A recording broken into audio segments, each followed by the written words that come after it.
Friend, I need you to stick with me through this story time because the Holy Spirit is always speaking. So last night around about 8 o'clock, we got a call that our dog was missing. So he was with family. We believe they took a ride. Our dog's so hard-headed.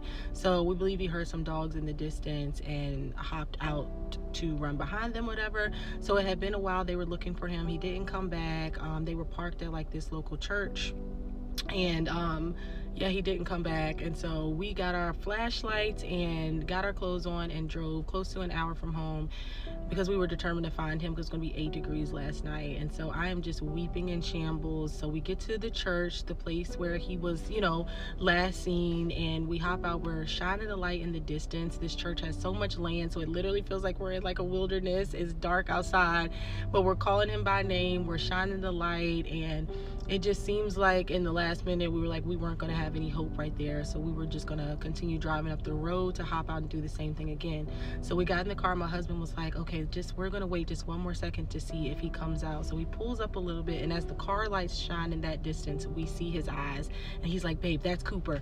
And so we hop out, and I call him Papo. I'm the only one because he just seems so scared, and when I call him that, he came running to us with open arms, right? And so I can't help but think that that's just how the Lord feels about us, that you may be wandering through the wilderness, but the Lord is continuing to shine his marvelous light on you, and he's calling you by name, and all you have to do is keep walking towards that light. All you have to do is keep walking towards that voice that keeps calling your name, because you know it sounds familiar, right?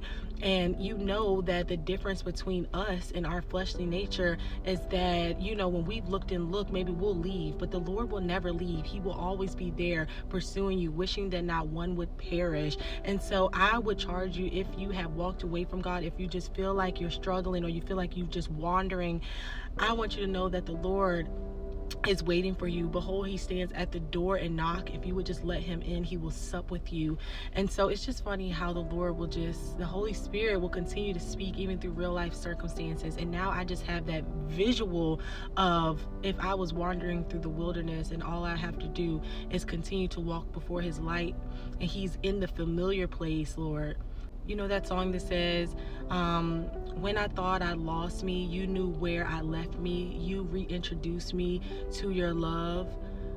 That is literally what last night showed me, right? He will meet you in the place where you thought you had lost him, where you thought you had lost yourself, when you thought you had just ran away from everything. He will meet you in that familiar place, and the Lord just loves you, and he'll be waiting there for you with open arms, and all you have to do is run into his arms and accept his warm embrace. So that's what I have for you today. I love